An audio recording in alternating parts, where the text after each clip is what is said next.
Hey everyone, welcome back for another mini book podcast. Glad to be back. We've been getting a ton of messages from you all about a book that's clearly struck a chord. Yeah, it seems like everyone's been digging into Atomic Habits by James Clear. And for good reason, I think it's packed with really practical insights. But we wanted to take it a step further for you today. Absolutely, we're going beyond just a basic summary. We're pulling out the core principles, those actionable strategies, so you can actually put this stuff to work, build those good habits, and break the bad ones that have been hanging around a bit too long. One of the things that really grabbed me right off the bat was this idea about why we struggle with change. Oh yeah, I remember that section. It's easy to blame ourselves. I think it's all about willpower, but Clear makes this really compelling argument. He says it's the systems we have or don't have that really matter. Yeah, it's a total mind shift. We don't just magically reach our goals because we want them to. So it's about building those consistent processes that get us where we want to be. And the best part is Clear doesn't just throw out theory. No, not at all. He takes all this knowledge from different fields, biology, psychology, you name it, and boils it down into these simple, doable steps. It's not intimidating at all. And he uses examples from real people who've done amazing things. Olympic athletes, artists, business leaders. Right, people who've used these principles to achieve some pretty incredible stuff. It makes you think, okay, if they can do it, maybe this stuff actually works. So for everyone listening who's ready to put these ideas into practice, let's map out where we're headed today. All right. First, we're going to tackle the ever-present problem of finding time for new habits. Then we'll dig into motivation, or rather, the lack of it, how to keep going when you just don't feel like it. Definitely a big one. Then we'll explore how our environment can actually help or hinder our progress. And finally, because it's bound to happen, we'll talk about getting back on track after a slip-up. And remember, this isn't just for those huge life-changing goals. Oh yeah, it's a good point. These principles apply to pretty much anything, whether you're trying to reduce stress, improve teamwork, or even just streamline things at work. Understanding how habits work gives you a serious advantage. Okay, let's jump into that first hurdle, making time. Schedules are packed, everyone's busy. What does Atomic Habits say about squeezing in those new habits? Well, Clear has this really neat idea called habit stacking. Yeah, basically you piggyback a new habit onto an existing one, something you already do consistently. It's like leveraging those neural pathways that are already there. So instead of trying to build a whole new routine from scratch, you're kind of hooking it onto something that's already solid. Exactly. Think of it as finding an anchor point in your day. Okay, can you give us an example? Like, how would someone actually use this in their life? Sure, let's say you want to be more mindful, and every morning you make a cup of coffee. Sounds pretty familiar. The habit stacking formula is after I current habit, I will new habit. Okay, I'm following. So it could be after I pour my coffee, I will take 3 deep breaths. That's it, just 3 breaths. That's the key. You start super small, super specific. It doesn't feel overwhelming that way. Right? And it makes it more likely you'll stick with it. Clue talks about habits being like the compound interest of self-improvement. That's a cool way to think about it. Small improvements done consistently add up to big changes over time. By making that first step tiny, you're way more likely to follow through.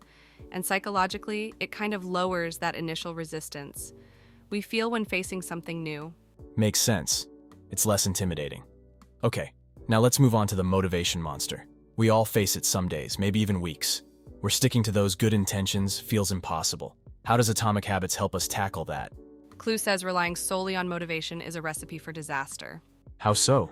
Well, motivation comes and goes. It's an emotion, and emotions are fleeting. I guess it's true. So instead of chasing motivation, he says focus on making good habits attractive. So it's more about wanting to do it than forcing yourself. Exactly. The more appealing a habit is, the more likely you are to do it regardless of how motivated you feel. Okay, how do you actually make a habit more attractive? There are a few ways. One technique he suggests is temptation bundling. You link something you want to do with something you need to do. Oh, I like that. For example, let's say you love listening to mini book podcasts, but you struggle to exercise regularly. You could make a rule that you only listen to your favorite podcasts while working out. So you're kind of rewarding yourself for doing the less fun thing. Exactly. You're creating a positive association. If you think about the habit loop cue, routine reward, you're boosting that reward component, making the routine itself more appealing. Clever.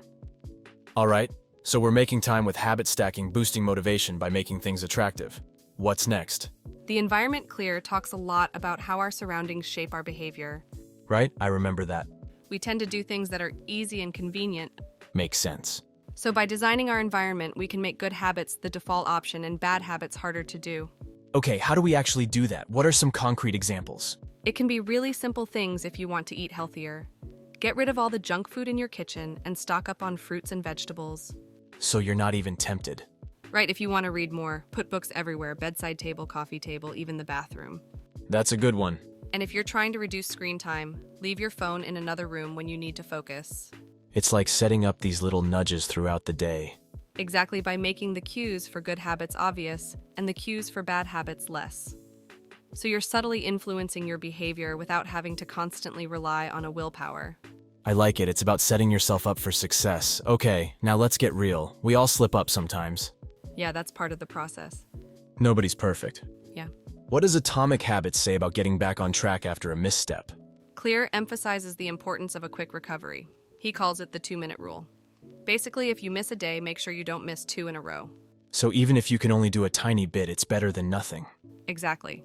Even if you only do a scaled-down version of the habit, it reinforces your commitment and prevents a small slip from turning into a complete relapse. Like damage control, stopping that snowball effect before it gets out of control. Right? And it helps you avoid that all-or-nothing thinking where one mistake makes you give up completely. Okay, so for everyone listening to this mini-book podcast who's been so engaged with these ideas from Atomic Habits, let's bring it all together. Let's do it. The main message isn't about setting huge goals and white-knuckling your way through with sheer willpower. It's about building those systems. Those consistent daily practices that gradually shape your behavior. You said it, small actions done consistently over time can lead to massive results. Now clear doesn't specifically lay out 4 laws of behavior change, but these principles we've talked about really hint at a framework. Think about it. How can you make those good habits more obvious in your life? How can you make them attractive to you? What can you do to make them easy to do? And how can you ensure they're satisfying in some way? That's a great point, and flipping that for bad habits, making them less obvious, less attractive, harder to do, and less satisfying. That's a powerful way to approach change. Absolutely. It's something to really ponder. And remember, habit change isn't about achieving some perfect state. It's a journey of continuous improvement. You'll experiment, learn and refine what works best for you. So to everyone listening to this mini-book podcast, take some time to reflect on all of this. Go back to your copy of Atomic Habits. Think about those stories of high achievers and how they use these simple but powerful ideas.